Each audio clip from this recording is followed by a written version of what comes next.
दोस्तों उम्मीद करता हूँ कि आपने इस खेसारी लाल के पूरे बयान को जरूर सुन लिए होंगे। जी हाँ दोस्तों, इस खेसारी लाल का बयान सुनते ही दिनेश लाल यादव यानी निरहू ने भड़क चुके हैं पूरी तरीक़ा से। दोस्तों आइए हम उस वीडियो को दिखाएंगे जो वीडियो में इस वीडियो को देखने के बाद खेसारी लाल ज़बरदस्त तरीक़ा से रगड़ा है खेसारी लाल यादव को। तो आइए हम दिनेश लाल यादव को उस वीडियो को आपको दिखाने का हम प्रयास करते हैं। इससे पहले छोटा सा रिक्वेस्ट है, वीडियो को लाइक करके चैनल को भी सब्सक्राइब करता है। चलिए वीडियो शुरू करते हैं दिनेश लाल यादव का। दोस्तों बढ़िया माहौल बा और जनता के बीच में एक ही बात के चर्चा बा कि बिहार रफ्तार पकड़ ले बा और अभी रफ्तार के रुके नहीं खे देवे के, और जौना तरीका से बिहार रफ्तार पकड़ ले बा वो ऐसा ही रफ्तार पकड़े, बिहार आगे बढ़े, बिहार तरक्की करे।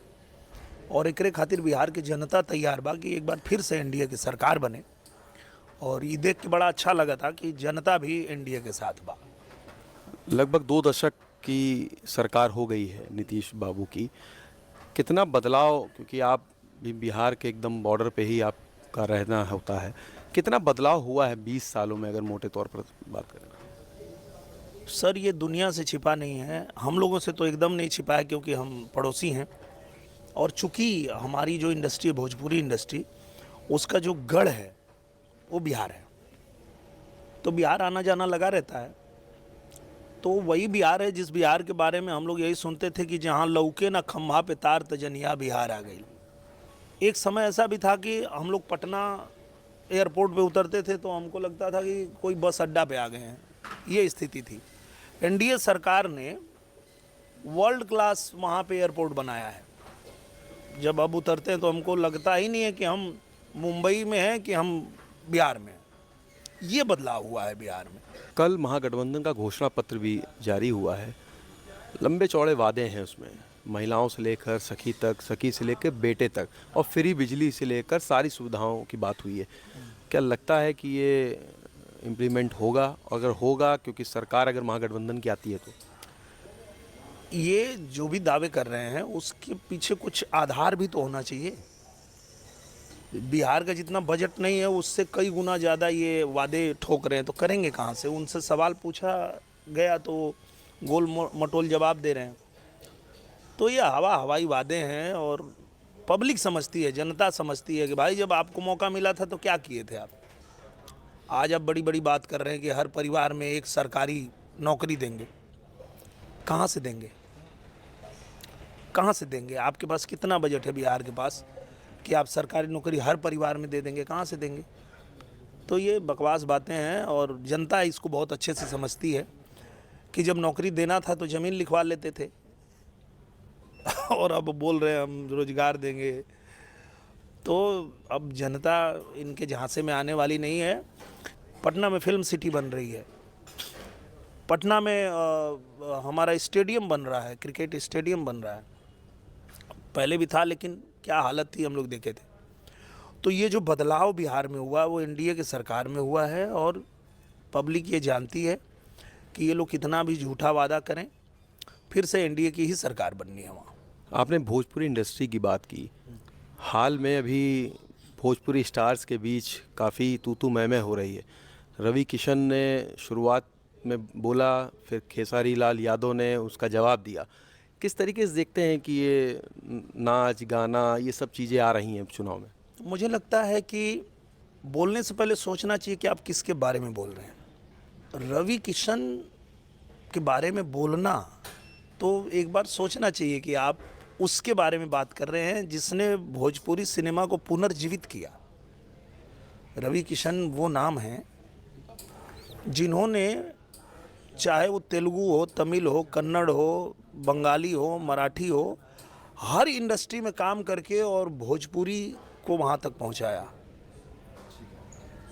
और आप उनके बारे में बात कर रहे हैं। जिस रवि किशन को बेस्ट पार्लियामेंट्रियन का अवार्ड मिला, उसके बारे में बोल रहे हैं कि उन्होंने किया क्या है। तो मुझे लगता है इस तरह की बातें नहीं करनी चाहिए और थोड़ा सोच समझ के बात करना चाहिए, क्योंकि चुनाव है, 10 दिन का चुनाव है, 10 दिन में ख़त्म हो जाएगा। और अगर आप ये बोलते हैं कि रवि किशन ने कुछ नहीं किया, मनोज तिवारी ने कुछ नहीं किया, और निरहुआ ने कुछ नहीं किया। तो जब ये लोग सांसद होके कुछ नहीं किए तो आप विधायक होके क्या कर लेंगे? आप इतना जो उड़ रहे हैं, इतनी बड़ी बड़ी बातें कर रहे हैं, इतना जैसे लग रहा है आप विधायक बन के पूरा धरती पलट देंगे। क्या कर लोगे भैया तुम? चाहे वो मनोज तिवारी हो, चाहे रवि किशन हो, चाहे मैं, हम लोगों को जब अवसर मिला तो हम लोगों ने एक सांसद के रूप में हमारी जो जिम्मेदारी थी उसको हमने बखूबी निभाया। आपको इसलिए नहीं दिखा कि आप एक कुएं के मेढक हैं। आपको लगता है कि आप एल्बम गाते हैं और वो एल्बम के बाहर कोई दुनिया नहीं है। आपने देखा क्या कि हम लोगों ने क्या किया? आजमगढ़ से मुझे 2 साल के लिए मौका मिला था। आजमगढ़ में हमने जितना काम किया है, या रवि भैया ने जितना गोरखपुर में काम किया है, वहीं जाके फिल्म की शूटिंग करते हैं आप, तो आपको दिखा नहीं है, आपको समझ में नहीं आया कि यहाँ पे क्या काम हम लोगों ने किया है। तो इसका तो मैं सबसे बेस्ट जवाब यही जानता हूँ कि जो सलमान खान ने एक फिल्म में डायलॉग बोला था कि don't teach father how to make babies. बाप को मत सिखाइए कि बेटा कैसे पैदा करते हैं। मैं तो इतना ही कहूँगा। नहीं, लेकिन आपने कहा कि खेसारी को इस तरीके की बात नहीं कहनी चाहिए, लेकिन क्या सम्राट चौधरी को ये कहना चाहिए कि नाचने वाले चुनाव लड़ रहे हैं? बिल्कुल नहीं कहना चाहिए, वो भी गलत हैं। ऐसा नहीं कि वो मेरी पार्टी के हैं तो मैं उनका विरोध नहीं करूँगा या उनके बारे में, बिल्कुल गलत कहा उन्होंने। उनको इस तरह की भाषा का प्रयोग नहीं करना चाहिए। उनको याद रखना चाहिए कि वो बीजेपी में है, भारतीय जनता पार्टी में है, जो हर किसी का सम्मान करती है। भारतीय जनता पार्टी वो पार्टी है जो हर किसी के लिए काम करती है, सबका साथ सबका विकास। चाहे वो किसी जाति का हो, किसी धर्म का हो, किसी क्षेत्र का हो, किसी समुदाय का हो, किसी क्षेत्र का हो, किसी व्यवसाय से आता हो, उससे फ़र्क नहीं पड़ता। सबको इज्जत देना और सबके लिए काम करना, ये भारतीय जनता पार्टी का काम है। तो उन्होंने बिल्कुल गलत कहा और उसकी मैं निंदा करता हूँ। उनको नहीं ऐसी बात करनी चाहिए।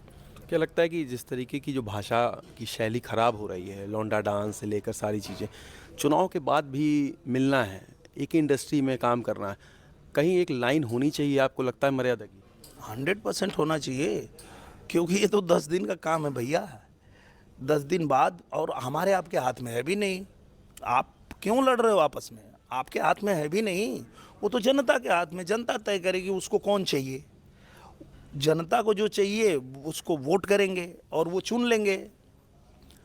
तो आप आपस में बात करते समय तो ये ध्यान रखिए कि आप किसके बारे में बात कर रहे हैं, क्योंकि मतलब रवि किशन के बारे में बोलना, और वो भी भोजपुरी इंडस्ट्री के किसी भी कलाकार के द्वारा बोलना, ये हजम नहीं होता है। क्योंकि मैं जितना जानता हूँ रवि किशन जी को, रवि किशन जी वो हैं, जब भोजपुरी सिनेमा लगभग बंद हो गया था, बन ही नहीं रहा था, तो पुनर्जीवन इसको दिया रवि किशन जी ने। वो कोई बंगाली फिल्म कर रहे थे और उन्होंने कहा कि मैं पैसे नहीं लूँगा, आप इसको भोजपुरी में भी बना दीजिए, मेरी इंडस्ट्री भी थोड़ा ग्रो करे, चालू हो जाए, फिल्में बनने लगे। उसके बाद आए मनोज तिवारी जी, ससुरा बड़ा पैसा वाला बनाए। और उसके बाद निर्माताओं को ये समझ में आया कि यार जो सिंगर होते हैं वो इतने पॉपुलर हैं, उनको लेके फिल्म करने पे, मनोज तिवारी जी को लेके फिल्म बनाने पे इतनी हिट हुई है, तो और सिंगरों को मौका मिले। तब जाके हमको मौका मिला, आपको मौका मिला। तो जिन्होंने एक रास्ता बनाया है, उसके बारे में बोलने से पहले सोचना तो चाहिए एक बार कि एक विधायकी का टिकट पा गए हो तो लग रहा है कि अब सब दुनिया को ही आप उखाड़ पखाड़ के फेंक दोगे। क्या कर लोगे यार? विधायक बन ही जाओगे तो क्या कर लोगे? किसके बारे में बोल रहे हो वो तो सोचो। तो मुझे लगता है कि थोड़ा समझ रखनी चाहिए, और जिस विषय पे ज्ञान नहीं है उस पे ज्ञान नहीं देना चाहिए। जैसे राम मंदिर पे ज्ञान दे रहे हैं कि राम मंदिर की जगह हॉस्पिटल बनना चाहिए। क्या जानते हो राम मंदिर के बारे में? क्या जानकारी है तुम्हारे पास? राम मंदिर के लिए लड़ाई करते हुए हमारी पीढ़ियां खप गई। जब राम भक्तों ने अयोध्या में गोली खाई थी तो क्या उसमें यादव नहीं गोली खाए थे? हमारी पीढ़ियां भी गोली खाई थी। तो जो लोग अपनी जान की बाजी लगा दिए उस मंदिर के लिए, जिस मंदिर को कोई बाहर से आता है और तोड़ के उसको मस्जिद बना देता है, और वापस जब हमें मौका मिलता है कि हम अपने उस विरासत को वापस बनाएं, तो तुम ज्ञान दे रहे हो कि उसको वहाँ पे हॉस्पिटल बना देना चाहिए, हिंदू का भी मुसलमान का भी इलाज होगा। तो मुझे लगता है कि पहले ज्ञान रखो, समझो कि किस बारे में बोल रहे हो, फिर बोलो। और इनका एक प्रॉब्लम ये है कि ये गायक हैं, इनको गाने के लिए बुलाओगे और ये मोटिवेशनल स्पीकर बन जाते हैं, ज्ञान देने लगते हैं और उस विषय पे ज्ञान देने लगते हैं जिस पे इनको जीरो नॉलेज है।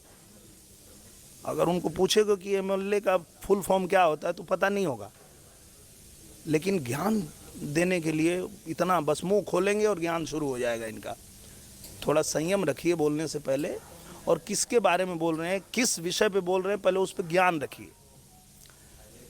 रवि किशन को कहते हैं कि इन्होंने कुछ किया नहीं, मनोज तिवारी ने कुछ किया नहीं, दिनेश भैया ने कुछ किया नहीं। आप लोगों तो सबको पंडित और पता नहीं क्या क्या बना दिया उन्होंने। हाँ, आपने देखा क्या है, जब निरहुआ को पहला अवसर मिला सदन में बोलने का तो मैंने पहला ही विषय रखा कि भोजपुरी को 8वीं अनुसूची में शामिल किया जाए और इसे भाषा का दर्जा दिया जाए। तो हम तो क्लियर हैं कि हम क्यों राजनीति में आए हैं। हमको पता है कि हमको भोजपुरी के लिए लड़ना है, भोजपुरी भाषा को सम्मान दिलाना है, भोजपुरी को 8वीं अनुसूची में शामिल कराना है, हमको अहिर रेजिमेंट बनाना है। जो हमको करना है वो हम सोच के आए हैं राजनीति में। हम ऐसे ही नहीं आए हैं। आप किस लिए आए हो पहले वो बताओ कि आप क्या सोच करके आए हो, क्या करोगे। आपने अहिर रेजिमेंट की बात की, अब आप बिहार में प्रचार प्रसार भी करेंगे। खेसारी ने बोला है कि कृष्ण के वंशज वो हैं, दिनेश लाल यादव भी जाएंगे प्रचार करने, इस पे क्या जवाब है आपका? देखिए, मैं एक बात बोलूँगा और बहुत लोगों को मिर्ची लग जाएगी, पर कृष्ण के वंश में पैदा होकर के अगर कोई राम मंदिर का विरोध करता है तो मेरे हिसाब से वो यादव है नहीं, वो यदुमुल्ला है। राम मंदिर के विरोध में बात करने वाला यादव हो ही नहीं सकता है, वो यदुमुल्ला हो चुका है। बड़ी बात कह रहे हैं। बहुत बड़ी बात कह रहा हूँ और इसको पूरी दुनिया स्वीकार करेगी और इस बात को मानेगी। तो कैसे कृष्ण के वंशज हो बे? हिंदू धर्म में पैदा होकर के वोट के लिए हिंदुओं का अपमान कर रहे हो, हिंदू के पूजा पद्धति का अपमान कर रहे हो, हिंदुओं के मंदिर का अपमान कर रहे हो, हिंदू के जो भी देवी देवता हैं उनका अपमान कर रहे हो। किस बात के हिंदू हो और अपने को कृष्ण का वंशज किस बात के लिए कह रहे हो? पैदा हुए होगे तुम कृष्ण के वंश में, लेकिन तुम यदुमुल्ला हो चुके हो। इसको लिख लो, इसको स्वीकार कर लो। आखिरी सवाल, 14 नवंबर कितनी सीटें?